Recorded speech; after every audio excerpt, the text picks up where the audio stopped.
Nigeria is a country blessed beyond measure, yet burdened by her own contradictions. A land of great minds and unbroken spirit, but still wrestling with the same old question: where are we heading? Well, tonight we turn the spotlight on the Tinubu administration's renewed hope agenda, that bold promise to rebuild Nigeria on a foundation of prosperity, unity, and justice. It was a grand vision, no doubt about that. Jobs for the youth, security for the vulnerable, power for every home, food on every table, and a nation once again respected both at home and abroad. But 2 years on, many Nigerians are asking, was this plan only on paper? Because the price of hope feels higher than ever. The naira has weakened, fuel costs have soared, inflation bites deeper, and insecurity still prowls our highways and farmlands.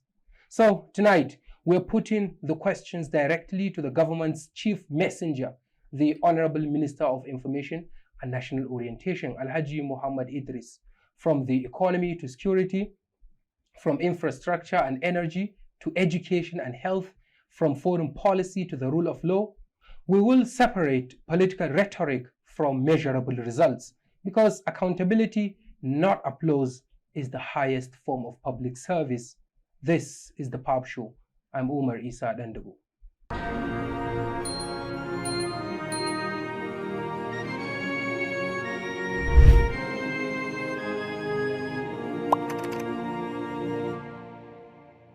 Welcome back. Don't forget to subscribe, like, and share. Our handle is at PAPShowNG.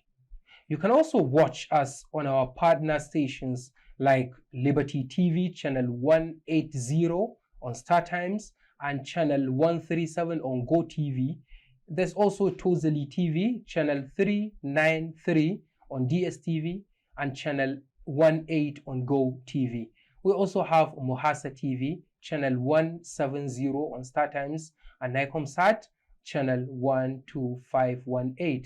Welcome to the PAPShow once again.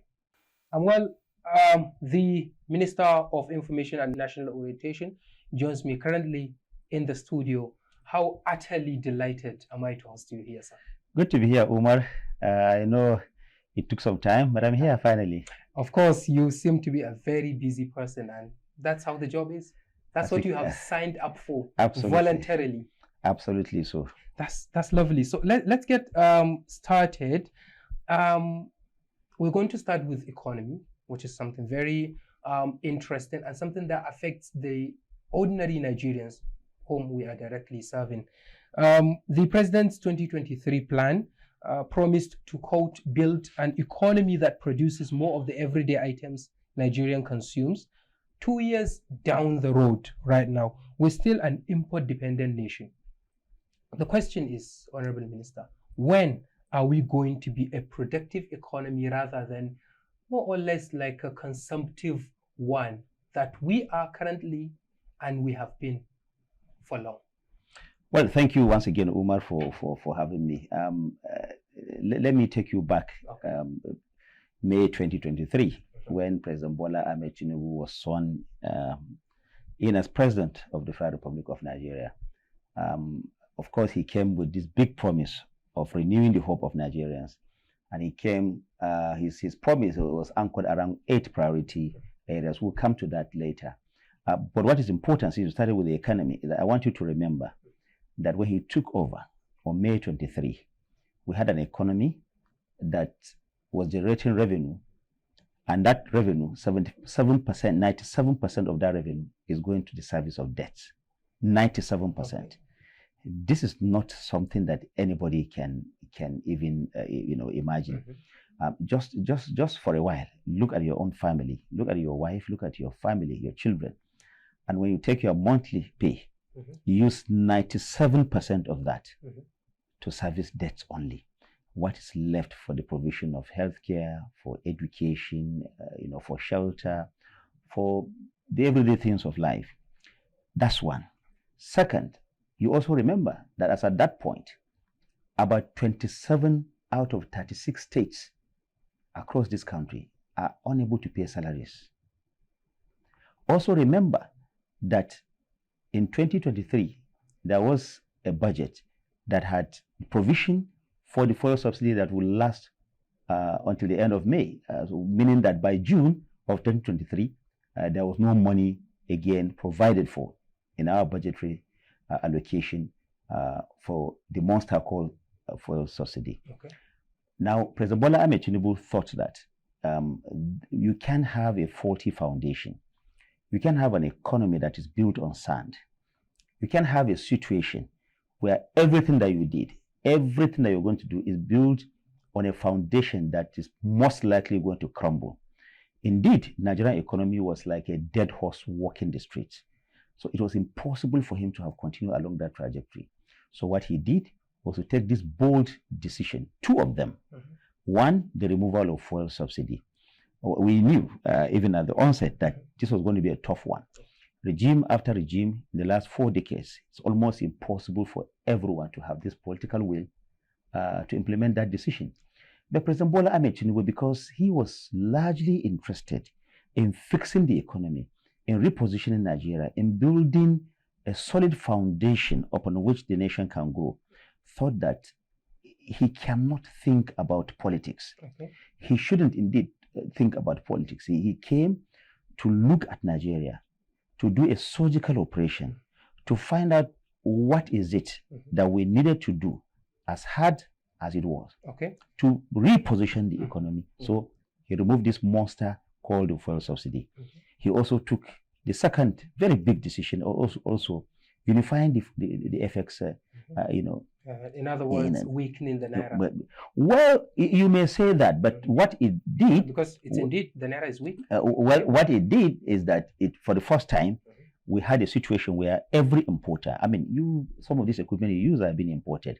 We had a situation where even small and medium importers of any kind were finding it extremely difficult to access the foreign exchange, for them to even bring the equipment that you even need, the Medicare that you need, all the things that you need to fix this country. Almost impossible for you to access it. At the same time, people who had access to the central bank, who had access to the corridors of power, were exchanging, our commonwealth with just ordinary paper. In other words, they were going to the central bank because they had some access, get this at official rates, and then go out to some black market and exchange it. And, they were just making hefty money at the expense of the ordinary Nigerian. This was making... That was... Okay. I hope this is not an allegation against the previous government that you inherited, which, by the way, as you know, it was led by the same party that is currently leading. No, I don't think that if you had listened to the Tinubu administration, I think that the Tinubu said he took both the credit and the liability of his predecessors. Not even the predecessor. If you are in government, whatever was good, whatever was bad, you have to take it. But mind you, the previous administration of Muhammad Buhari also did its best. But what we're saying is that, someone had to do and build upon that. And that's what President Tinubu has done. He has never spent his time trying to go back to say, look, Buhari didn't do well, or the person that came before Buhari, didn't well. There was a little bit of misunderstanding between the two. No, it was not misunderstanding. No, there was no misunderstanding.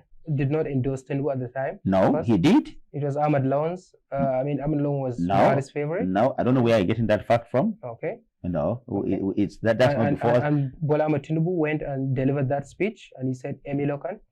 So I think that as a response towards the body language of the Buhari at that. Well, I don't know what the body language is. Recall that he was in Nasarawa State, President Buhari, and he endorsed President Bola Ahmed Tinubu, then candidate. He endorsed him boldly. He went on to other places. He kept endorsing him. He congratulated him when he won. He handed over without any rancor. He kept supporting this administration. I mean, it's an APC administration. Yes, and now fast forward to 2023 when he took that bold, as we put it, bold decision to remove subsidy from the fuel subsidy. Some people said it was a unilateral decision and it has cost the country. Now we have more poor people than we had before. recently a report by World Bank said, still, despite the Tinubu reforms, there are about 139 million Nigerians still living before the poverty line. You see, there is no way that reform of the nature that President Bola Ahmed Tinubu has embarked upon will not come with some challenges. And he did anticipate that. And that was why he went into some programming that was also, possible for those who are at the bottom of the economic, pyramid, are able to access some, basic things of life for them to continue. I don't know what that statistic says, but what I know is that it's a World Bank statistic. Well, are you disputing? What I'm trying to say is that it's not here to dispute or not to dispute. Okay. But despite the reforms. Once the reform, the same World Bank is also saying that Nigeria is on the right trajectory, economy-wise. And Nigerian economists are saying that it was not a right decision for the president to unilaterally remove the subsidy. It should have been instrumental. This is to use an expert let me take you back. Almost every leader or every political leader who contested or who aspired to the office of the presidency together with President Bola Ahmed Tinubu has told us, all the major contenders told us that they were going to remove subsidy. There was not one that didn't say he was going to remove subsidy. And I think that we're all in agreement. And Nigerians are generally those who know this business of economy, generally in agreement that monster called fuel subsidy had to go. Okay. We couldn't have been running an economy where almost everyone was in debt. Okay. Almost every sector was in a problem. Now, yes, is it going to come? Imagine that you are running a system that is already 4 decades old. Okay. And so there were challenges, of course, that, associated with that. And the president never shied away with it. In fact, he has been using this metaphor to say that, he's killing his reform or the removal of subsidy with, a woman that is, in labor, that is usually very painful, but after delivery, that same woman will look at the baby and smile. And that's where we are going. So recently, when are we going to see the delivery? We are already seeing that more opportunities are being created. And people are still suffering? Well, you see there are challenges. Yes. The government agrees. But I don't want to say people are still suffering like that. Yes, there are challenges. People are having challenges with these are some of the unintended consequences of the reform. But what is important is to note where we are going.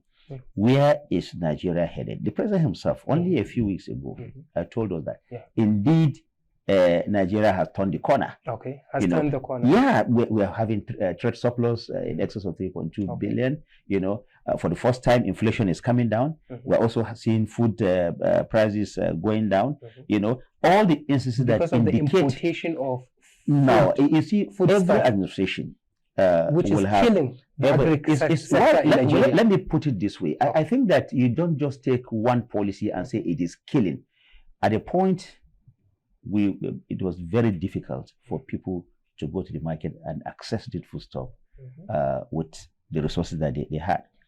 Now, just go back 2 years and see how much it was that you were buying a bag of rice, a bag of gari, a gallon of oil, and all that. And look at what is happening. 2 years before Tinubu or immediately after Tinubu? Well, even immediately before him, things were not as exorbitant as they are. Let me say this. There is a major reform that has taken place. And I told you at the beginning of this conversation that these reforms must have some challenges. Some of the immediate shocks that we saw were as a result of some of those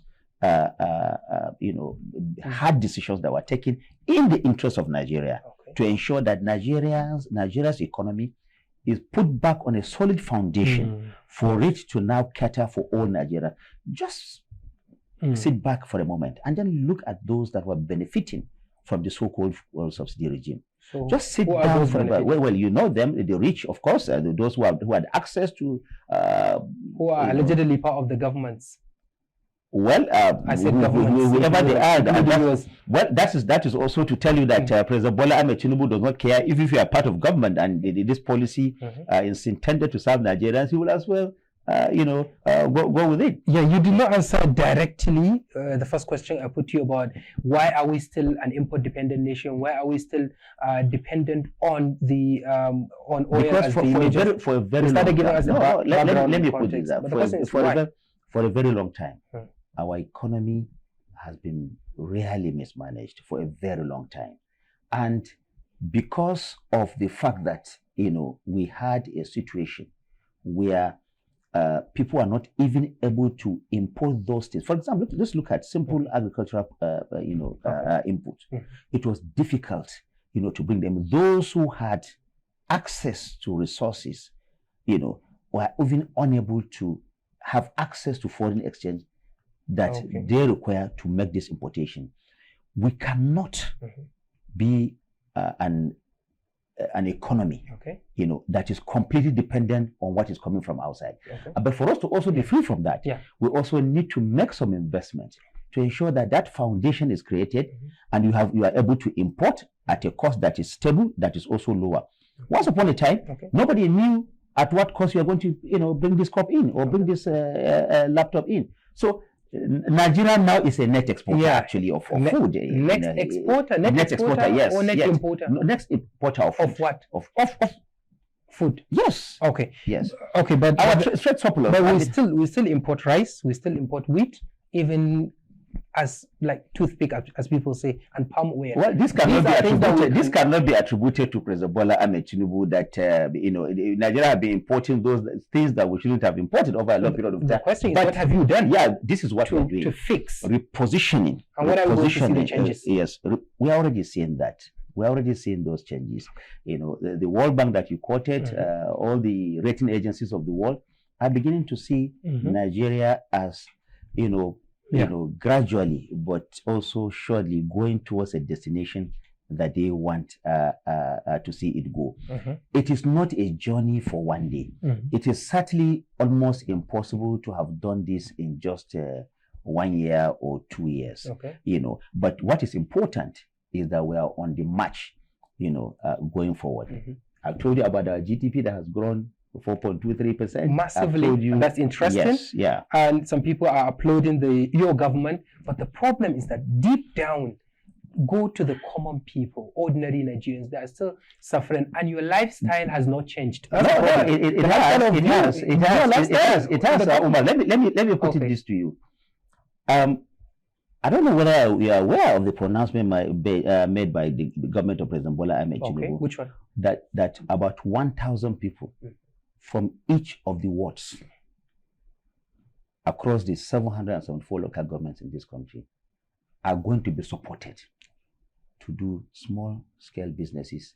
This is unprecedented. And 1,000 people multiplied by all the wards, multiplied by 774 across this country, without any preference to any political party or any affiliation. Massive. But the problem is that how are you going to make sure that the process becomes free from corruption and nepotism? It has been well thought out.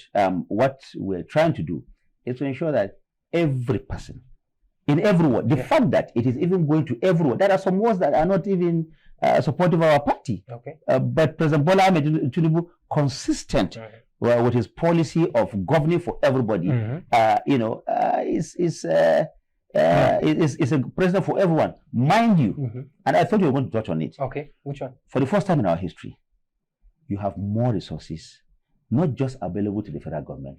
You have more resources as a result of this major policy that the president has taken. You have more resources now available, some 2 times, 3 times, sometimes more, for the subnational, the state governments. You're talking about the money that you pump to the state governments. Well, it's not pumping. That is a constitutional matter. When there's more revenue generated, yes, of course, it will be shared with the subnational. It's not just pumping indiscriminately. That's a formula that is existing. That formula has not been altered. What has altered is that there's now more resources for them. The volume has indeed gone up. And that is why when you go to many of the states in this country, for all the governors that actually want to embark on massive development for their people, they have enough fiscal headroom for them to do that. And that's what we are seeing. So when people are complaining about poverty, they should not blame you, they should blame their state governments? Well, no, that is not what we are saying. But of course, people live in the states. How many people live within the federal capital territory? People live in the state. And that's why the president said, not just the state, strengthen the local government authority. And you know what has happened. You know, he went to seek interpretation from the Supreme Court. And the Supreme Court said, yes, indeed, the local government need to have some form of autonomy. Political and economic autonomy for them to do that. Of course, because we are used to a particular system, it's taking some time to sort out. But the president is determined to do that, and he's going to do that. Mind you, so many other initiatives of the federal government. The agricultural thing that you're talking about 1.5 trillion has been voted this year for the Bank of Agriculture alone. To recapitalize it. This is unprecedented. The first time to help the politicians who claim to be farmers, or the real farmers. No, the real farmers. And look at what he has done. For the first time, we are seeing that even fertilizer distribution, you know, supply of inputs, seedlings, is going directly to farmers. And the president is working with the subnationals. Go to Jigawa State and see what agriculture is doing there. Go to Kebbi State and see what is happening. Go to Niger State and see what is happening. But there are still complaints that the price of fertilizer is still expensive. Yeah, yes, the president is working on that. No, we're working so much on that. You know, the president is working. The president's, you know, determination, you know, is that we must have this fertilizer affordable for every farmer to go to his farm. It's unacceptable when the cost of fertilizer is just going up, and then farmers are finding it difficult. I mean, you won't achieve the kind of food security that you want. One more thing before we, I'm sorry to cut you off, before we go on a short break, is the issue of electricity. Okay, how does your government plan to address the electricity problems? We are currently on solar, using solar energy to power the whole newsroom and studio that we are producing this program from. And at night, when you drive through Abuja, you will see that it is dark.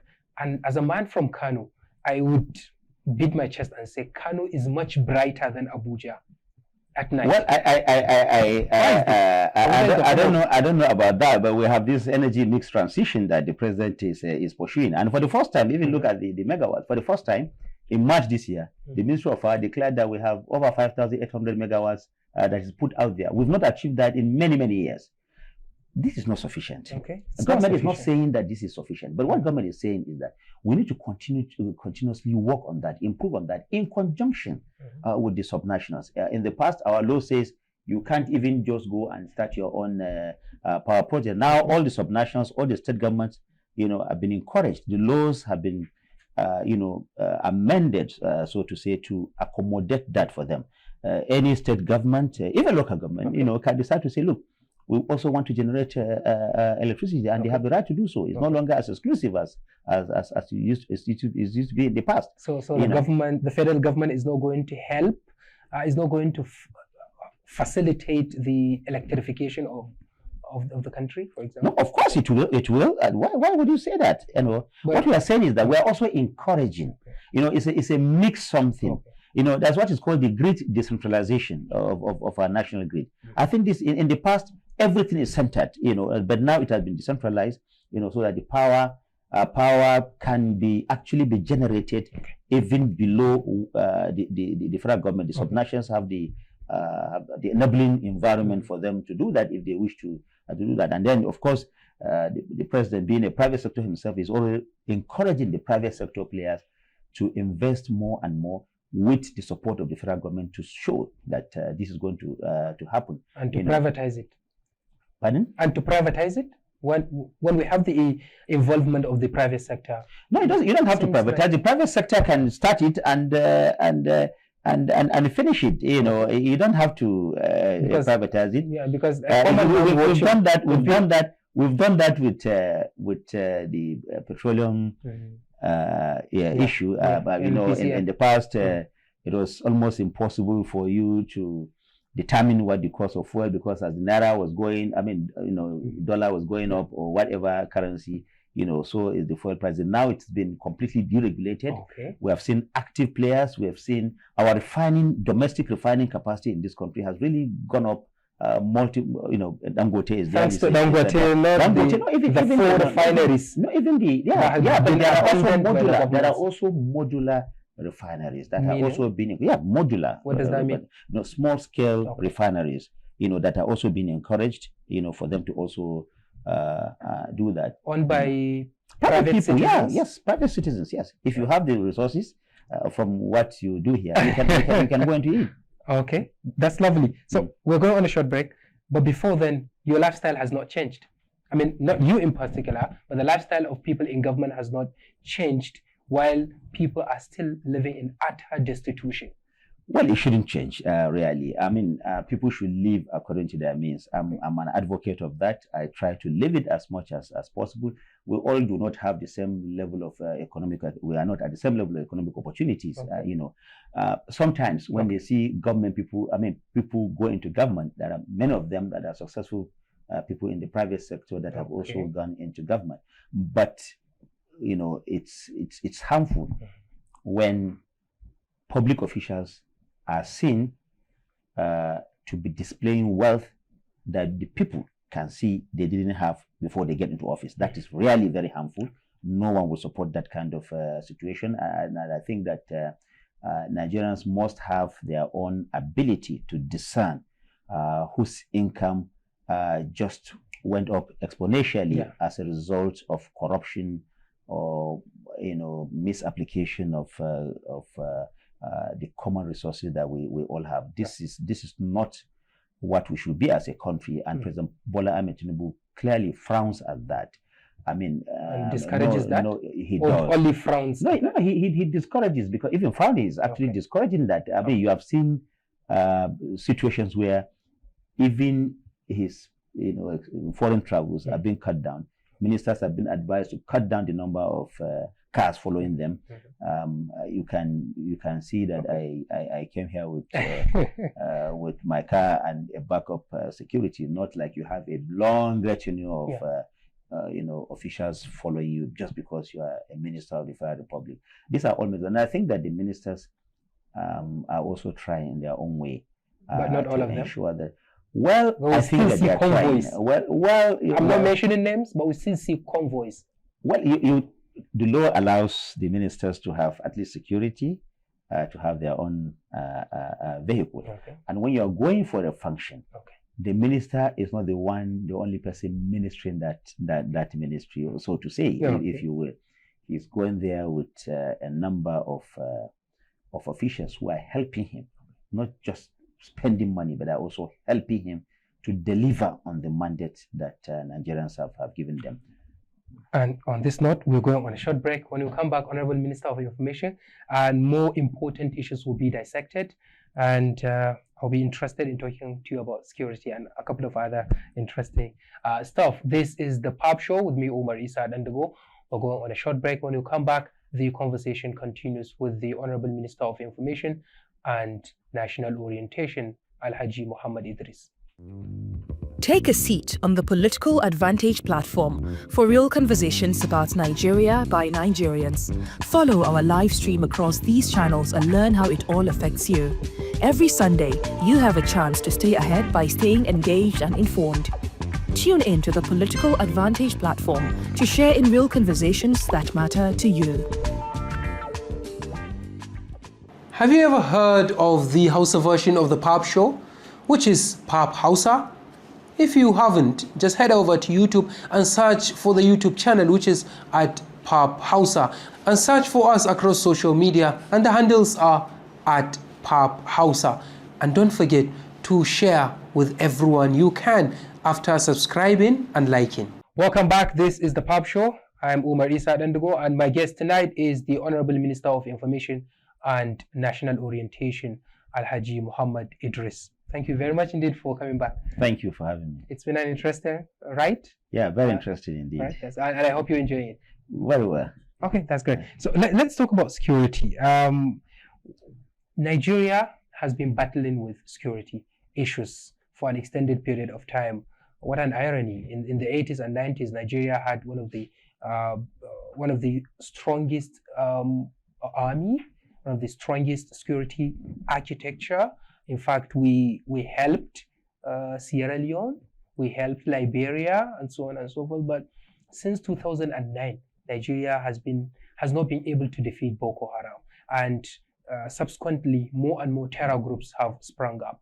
Now we have also kidnapping for ransom. We have banditry. We have all sorts of insecurity problems, security problems ravaging the country.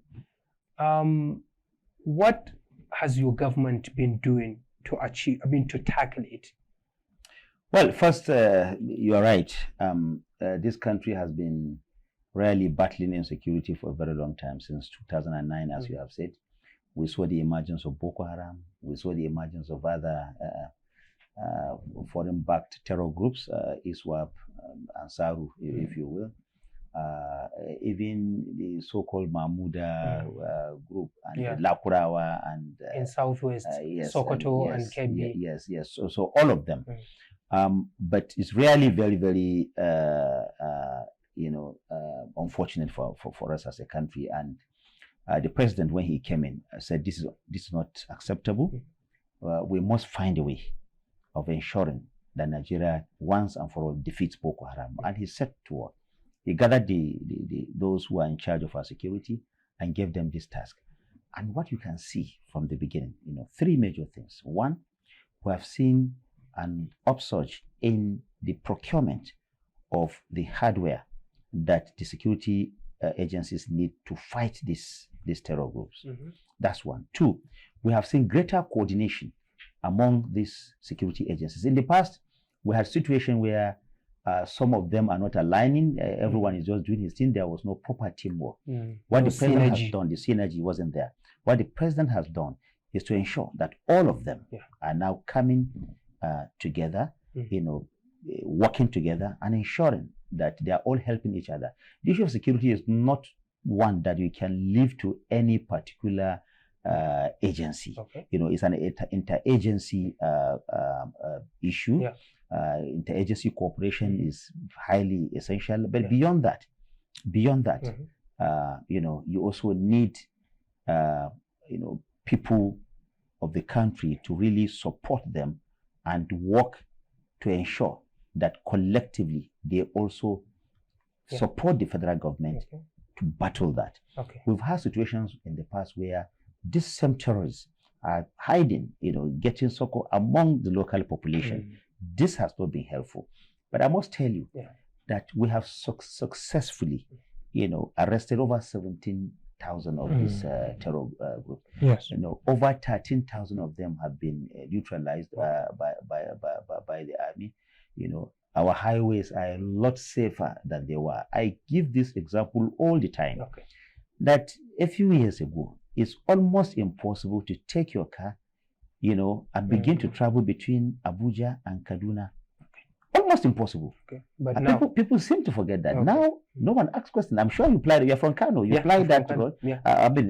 Since when have you heard that someone has been kidnapped or molested on that way? But that's an isolated case. It's just one example. There are more people are being killed in Sokoto, Zamfara, and other Katsina State also, and other places in Nigeria. Let me put it this way.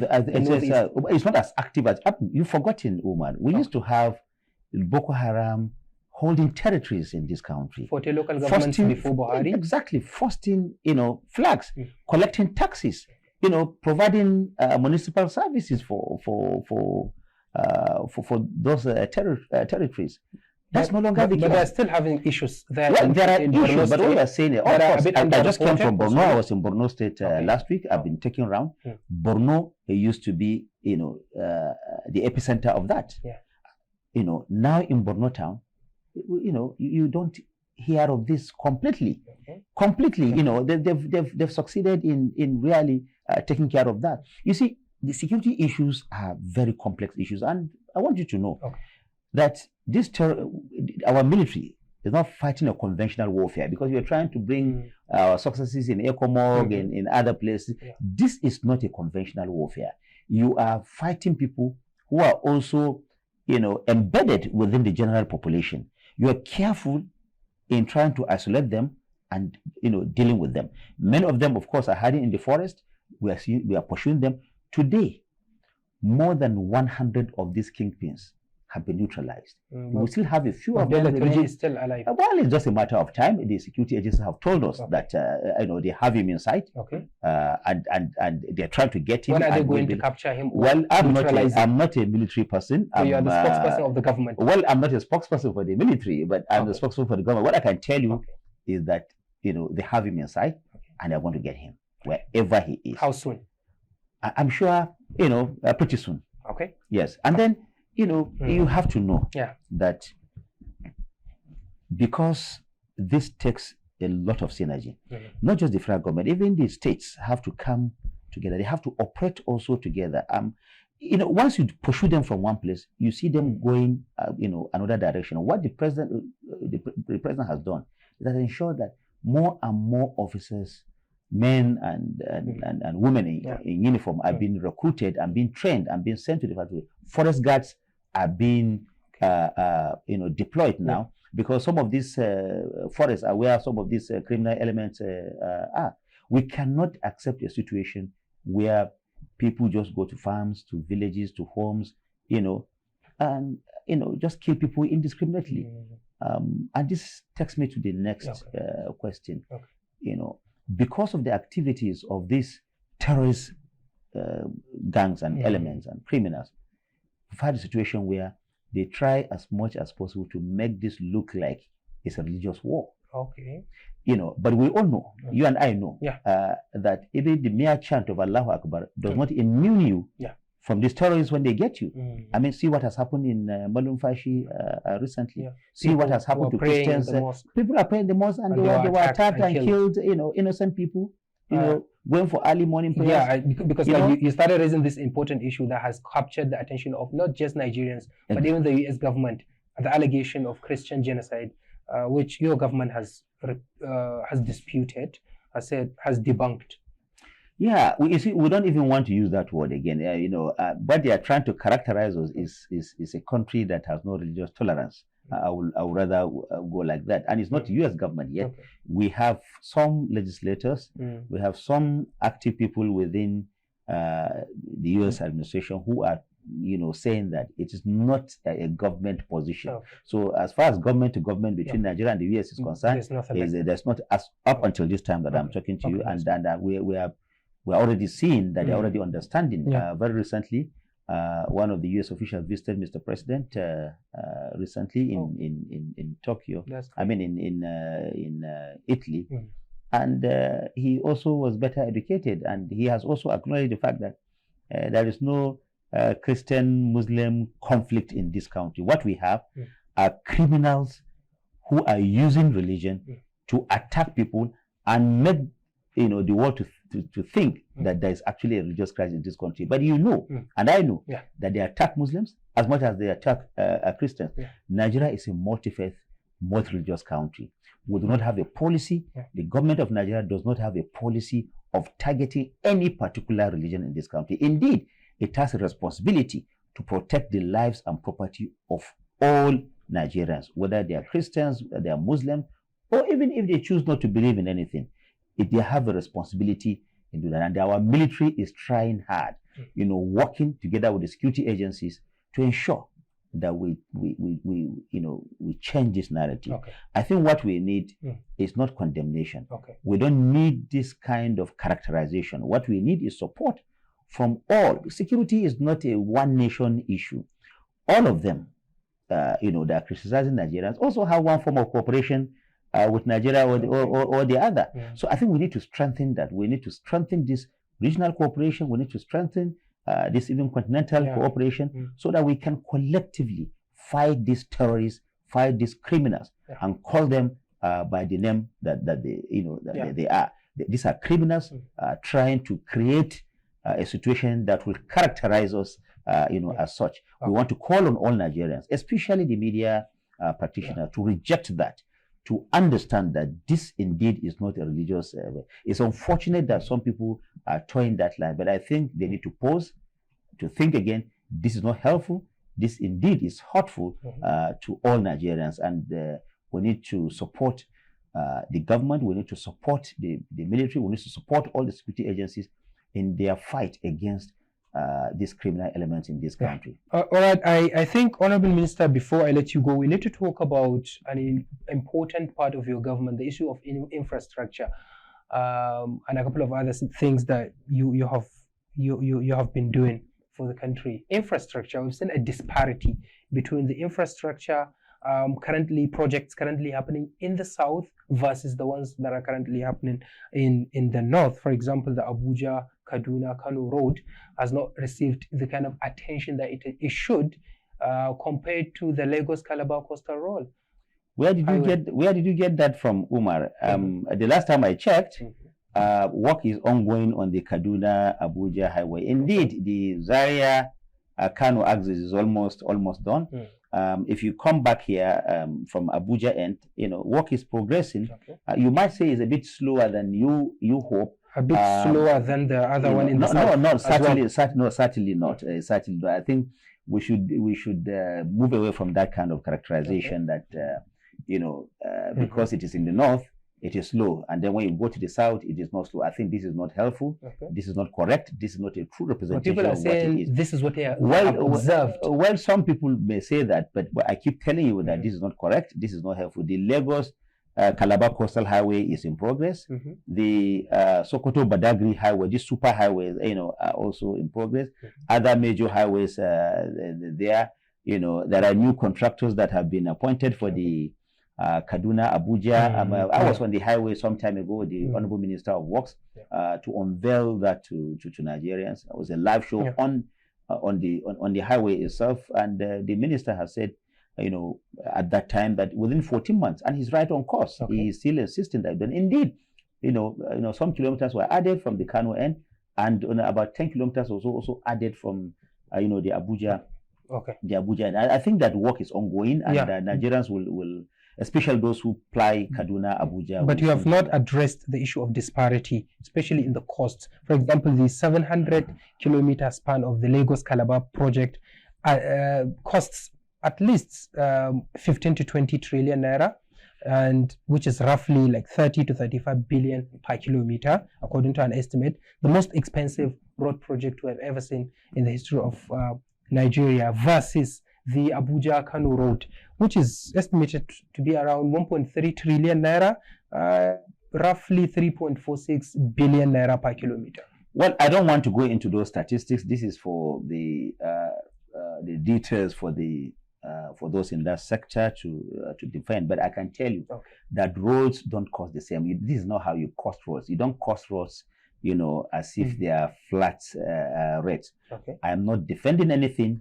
I am not also insinuating anything. What I can tell you is that government has been extremely careful to ensure that whatever cost that is attached to any road in any part of this country is something that meets the best standards in the world, and there's nothing that is deliberately done to inflate a particular road at the expense of other roads. This is not. This Abuja Kano road is going to have the same infrastructural stuff as the Lagos Calabar highway, like the street light.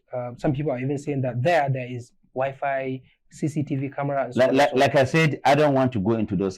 Some of these things are just in the realm of mere speculation. Don't speculate too much about that. What is important is that the government of President Bola Ahmed Tinubu is working hard to ensure that we provide infrastructure. The longest one indeed is 1,058 kilometers. Is Lagos.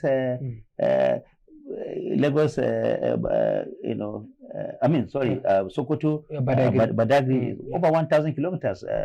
Lagos, Calabar is about 700 kilometers. Yes. So have you forgotten that there's also the railway from Kaduna to Maradi?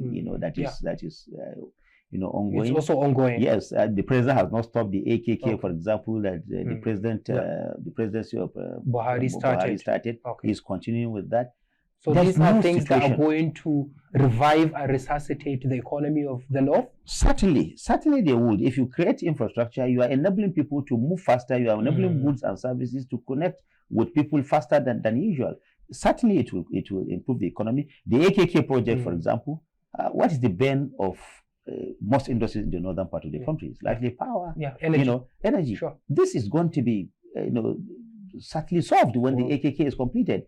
And AKK has gone, it's very far. In fact, almost. I'm careful not to use a percentage now, but I know that we are in the last lap of the AKK, and it will certainly contribute to the economy of the people along that corridor.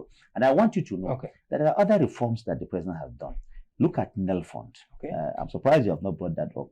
Over 600,000 Nigerian students universities are able to go to school now on account of this policy of President Bola Ahmed Tinubu. While the tuition fee has increased. Well, tuition fee has increased. Government is paying for it. Government is paying for tuition. It's also paying for upkeep. And as we speak, over 100 billion naira has been committed to that and is ongoing. Over 600,000. This is less than a year and a half old. And in the history of Nigeria, just imagine these students out of school. 600,000 students that are now in school that will have been out of school. President Bola, the policy is the president says that on no account will any young man or woman be out of school simply because his parent or guardian is unable to pay for his fees or his tuition, or his upkeep. I think this is unprecedented. We need to highlight that. Look at credit score. In the past, it's difficult for working class people to just gather all the money that they need to go and buy a house or to buy a car. With credit card, that has also been simplified.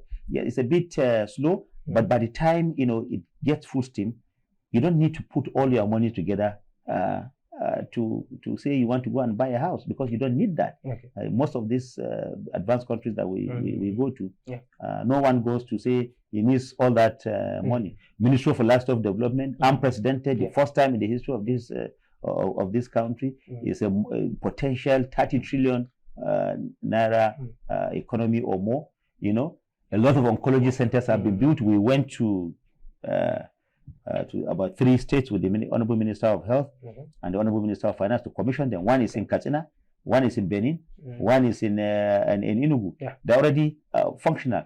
Oncology centers, meaning that it's not a matter of choice for you to say you want to leave this country because you want to access care in the treatment of cancer. This is unprecedented. And over 1,800 of primary healthcare facilities have been built in the last 2 years, or resourced in the last 2 years. So look at what is happening. Medical industrialization. Big pharmaceutical companies are not just being given license to import drugs. They are being told, come here and set up these factories in this country. So the Honorable Minister of Health is pushing medical industrialization, which we need, which is key to solving a lot of pharmaceutical issues in this country. So, in a word, Nigeria is going to change for the better. Nigeria has already changed. Changed. You're an English student. What I say that once you see the light at the end of the tunnel, you can see it. You are already seeing it. You are turning the corner. You can see that we are already progressed, but challenges remain. I keep saying that. We are not under any illusion, and the president has never told anyone that he has solved all the problems of Nigeria in 2 years. But what has happened in the last 2 years has been unprecedented, and a lot more will happen. What is clear is that Nigeria is on a trajectory to sustainable development, trajectory to the prosperity that Mr. President has promised when he took office. Finally, in just a minute, is Rabi Musa Kwankwaso joining APC?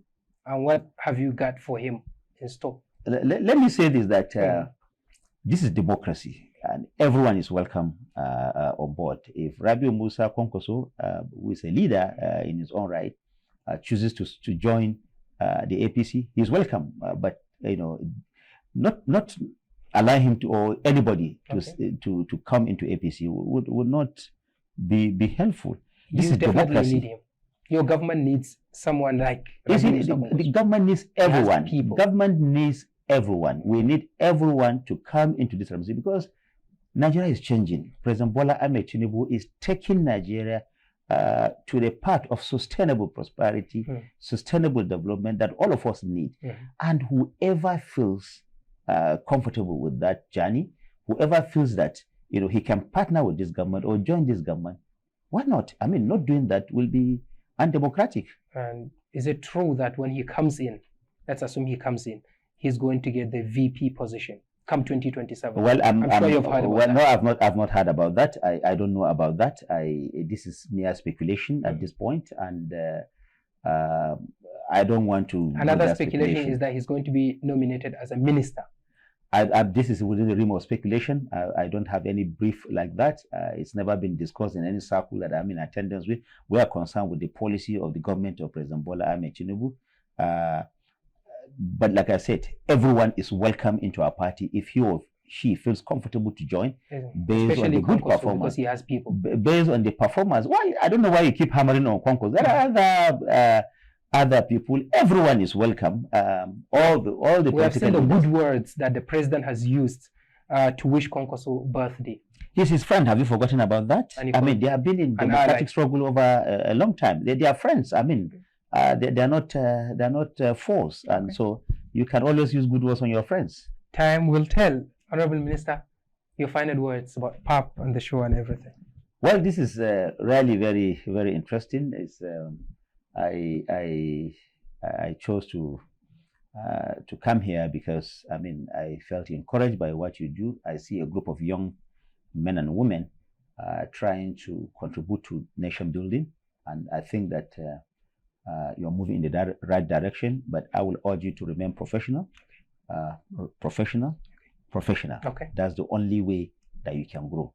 But we want to thank you for contributing to nation building. Thank you so much. Thank you so very much indeed, Honorable Minister of Information and National Orientation, for honoring our invite and for speaking to Nigerians and to us.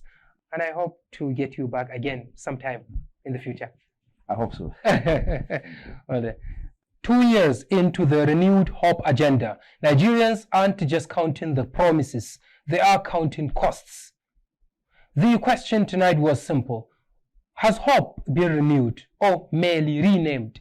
Because for about 139 million of us struggling with poverty, unemployment and insecurity, hope is not a slogan, it is survival. The government says it is working, but Nigerians say the results are slow. And in democracy, perception matters, because leadership without trust is like policy without impact. Still, the duty of journalism is not despair, it is daylight. We ask the questions not to weaken the government, but to strengthen governance. And until promises become progress, the PAPShow will remain the people's microphone, sharp, fair, and unafraid. I'm Umar Isa Dandagu. And remember, real hope is proven, not proclaimed. Good night.